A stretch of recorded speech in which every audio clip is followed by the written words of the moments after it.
आप लोगों ने बहुत से शॉप में देखा होगा कि डिस्काउंट ऐसे लिखा रहता है 30% प्लस 20% इंस्टेड ऑफ 50%। तो इन दोनों डिफरेंस क्या, बहुत लोग को ये नहीं समझ आता, बहुत लोग लगता है कि यही 50% ही है, दोनों में कोई डिफरेंस नहीं है, जो कि बिल्कुल गलत बात है। मैं बता रहा हूँ कैसे। तो मान लेते हैं कॉमोडिटी है, मान लीजिए मार्कर है, एंड मैं आपको ये सेल कर रहा हूँ, एंड इसका एमआरपी अज्यूम कर लेते हैं 100 रुपीज, ठीक है। इसका एमआरपी मैंने 100 रुपीज मान लिया, ठीक है। एंड दोनों केस में वही लेके चलेंगे, तो यहाँ पर एमआरपी 100 रुपीज ले लेते हैं, ठीक है। ओके, अच्छा अब हम लोग को यहाँ पे दिया गया 30% प्लस 20% एंड यहाँ पर 50%, तो पहले ये कैलकुलेट करते हैं, ठीक है। ओके, तो यहाँ पर डिस्काउंट कितना होगा, discount percent divided by 100 into the MRP, तो वो कितना आ जाएगा, 50 रुपीज का यहाँ डिस्काउंट आ जाएगा, ठीक है। हेंस जो सेलिंग प्राइस है क्या होगा, MRP minus discount, that is 100 minus 50 which is equal to 50 rupees, ठीक है। ओके, एंड यहाँ पर एमआरपी 100 रुपीज है एंड डिस्काउंट 30 प्लस 20% दे रखा है, एंड ये जो डिस्काउंट होता है सक्सेसिव डिस्काउंट होता है, राइट। तो पहले 30% निकालेंगे फिर 20% का, ठीक है। तो डिस्काउंट 1 क्या आएगा, 30 by 100 into 100 which is equal to ₹30। तो अगर सिर्फ 30% डिस्काउंट है तो उसके सेलिंग प्राइस क्या होता है, वो था 100 minus 30 which is equal to ₹70, right. But यहां पर हम लोग एक और डिस्काउंट दे रखा है, तो अब ये जो आया 70 रुपीज, ये अब एमआरपी की तरह ट्रीट यहाँ होगा फॉर 20% डिस्काउंट, ठीक है। हेंस यहाँ पर क्या आएगा, इसके लिए डिस्काउंट क्या आएगा, D2, it will be equal to 20 by 100 into 70 which is equal to ₹40, right. Hence अब जो सेलिंग प्राइस आएगा वो क्या आएगा, 70 minus 14 which is equal to 56 rupees. तो यहाँ पर अब टोटल डिस्काउंट परसेंट क्या है, तो यहाँ पर जो डिस्काउंट पहले आएगा वो आएगा MRP minus selling price 56, 44 rupees, and MRP क्या है 100 रुपीज। हेंस डिस्काउंट परसेंट यहाँ पर क्या आएगा, 44 by 100 into MRP, sorry into 100, this is discount divided MRP into 100% which is equal to 44%, right. तो देखने में ये दोनों इक्वल लग रहे हैं लेकिन है नहीं इक्वल। एक्चुअली यहाँ पर क्या है, सक्सेसिव डिस्काउंट है एंड ये एक सिंगल वैल्यू डिस्काउंट है ना यहाँ पर, इसलिए। एंड मैं एक जनरल फॉर्मूला भी दे दे रहा हूँ कैसे कैलकुलेट करते हैं। फॉर एग्जांपल बहुत सिंपल सा मैं एग्जांपल दूंगा, एक मिनट, बहुत सिंपल सा एग्जांपल लेते हैं। मान लीजिए कॉमोडिटी है, मैं एक जनरल केस अब लेके चलूंगा, 100 रुपीज नहीं मान के चल रहा हूँ, ठीक है। मान लीजिए कॉमोडिटी x रुपीज की है, ठीक है, x रुपीज की, ओके। एंड उस पर डिस्काउंट है A% का प्लस B% का, ठीक है। तो अब इसका सेलिंग प्राइस क्या होगा, कैलकुलेट करते हैं। तो डिस्काउंट 1 क्या है, A by 100 into x, right. तो एस डैश क्या होगा, x minus A by 100 into x which is x into 1 minus A by 100, right, correct, okay. And अब B के लिए कैलकुलेट करते हैं, राइट। तो B के लिए ये हम लोग का मार्क प्राइस ऐड करेगा, राइट, फॉर B%। तो D2 क्या आ जाएगा, B by 100 into x 1 minus A by 100, right, okay. तो जो फाइनल सेलिंग प्राइस आएगा वो क्या बन के आएगा यहाँ पर, x into 1 minus A by 100 times the quantity minus the quantity B by 100 x into 1 minus A by 100, right, ये आएगा। यहां से हम लोग x into 1 minus A by 100 common लिख सकते हैं, तो x into 1 minus A by 100 times the quantity 1 minus B by 100, right. तो यहाँ पर हम लोग का 44% दैट इज, यहाँ पर सेलिंग प्राइस क्या था, 56 रुपीज आया था। तो अब यहाँ पे वैल्यू सब्स्टिट्यूट करते हैं, देखते हैं वर्क कर रहे कि नहीं कर रहे हैं।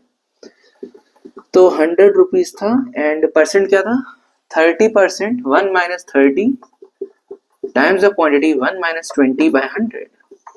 तो ये क्या आ जाएगा, 100 into 7 by 10 times it will be 8 by 10, right.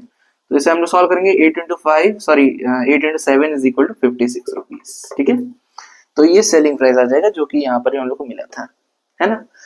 अच्छा, अब एक बहुत ही जनरल केस ले लेते हैं। मान लीजिए ये x रुपीस का है एंड जो डिस्काउंट है, चलिए इसे a% प्लस b% ही रहने देते हैं। यहाँ पर एक मैं जनरल केस भी दे दे रहा हूँ जहां पर मैं आप लोग को डिस्काउंट एक n वैल्यूज के टर्म्स में दूंगा। Let me explain it. मान लीजिए कॉमोडिटी x रुपीस की है या y रुपीस मान लेते हैं, y रुपीस मान लेते हैं एंड डिस्काउंट है x1% plus x2% till xn% मान लेते हैं। एक बहुत ही जनरल केस ले लेते हैं, ठीक है। तो यहां पर क्या होगा देखते हैं। अब d1 क्या आ जाएगा, x1 by 100 into Y, hence h dash क्या आ जाएगा, y times 1 minus x1 by 100, ठीक है। तो x1 डैश इसे मान लेते हैं, ओके। एंड d2 क्या आएगा, x2 by 100 times the quantity y 1 minus x1 by 100, hence h dash 2 क्या आ जाएगा, it will y into 1 minus x1 by 100 into 1 minus x2 by 100, right, यही आएगा। अब मैं इसे t मान लेता हूँ फॉर एन इंस्टेंस, ओके। तो d3 क्या आ जाएगा, it will be equal to x3 by 100 times the quantity t, hence जो s3 डैश होगा वो क्या आ जाएगा, t into 1 minus x3 by 100, right. And t की वैल्यू तो ये है। From here we can see a pattern, right. तो जो फाइनल सेलिंग प्राइस आएगा वो क्या आ जाएगा, x into 1 minus x1 by 100 1 minus x2 by 100 till 1 minus xn by 100। तो अगर आप लोग को n डिफरेंट डिस्काउंट्स दे रखे हैं तो हम लोग ऐसे यहाँ पर, सॉरी यहाँ पे y आएगा, तो हम लोग ऐसे यहाँ पर फाइनल सेलिंग प्राइस निकाल सकते हैं। एंड आप लोग अगर इक्विवेलेंट डिस्काउंट पूछ ले, बहुत सिंपल है। इक्विवेलेंट डिस्काउंट क्या होता है, equivalent discount is equal to MRP minus discount, sorry minus selling price, ठीक है। ये y है, y minus this quantity, right, y minus y into 1 minus x1 by 100 till 1 minus xn by 100, ठीक है, ये आएगा। अब डिस्काउंट परसेंट कैसे आएगा, बहुत सिंपल है, discount divide by MRP into 100, that is d by MRP into 100%। So it is equal to y common ले लेते हैं, 1 माइनस x1 by 100 एंड ऐसे हम इसका प्रोडक्ट ले लेंगे डिवाइड बाय y इंटू 100। तो फाइनल रिजल्ट मैं यहाँ ऊपर लिख दे रहा हूँ, क्या आ जाएगा, जो डिस्काउंट परसेंट है वो आ जाएगा 1 माइनस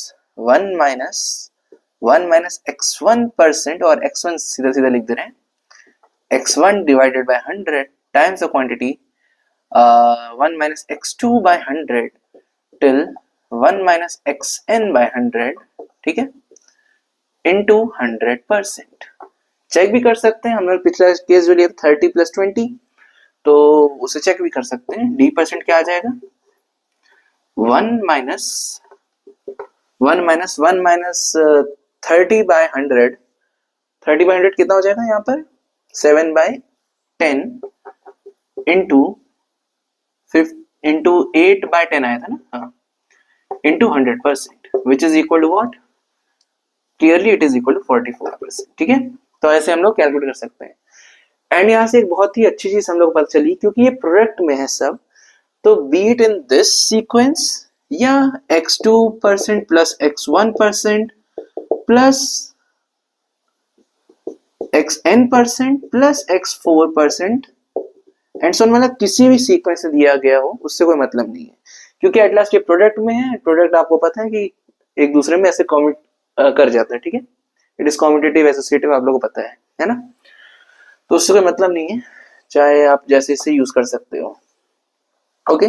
तो अगर क्वेश्चन 30% प्लस 20% लिखा हुआ या 20% plus 30%, both have equal value, दोनों में इक्वल वैल्यू आएगी एसपी की, ठीक है।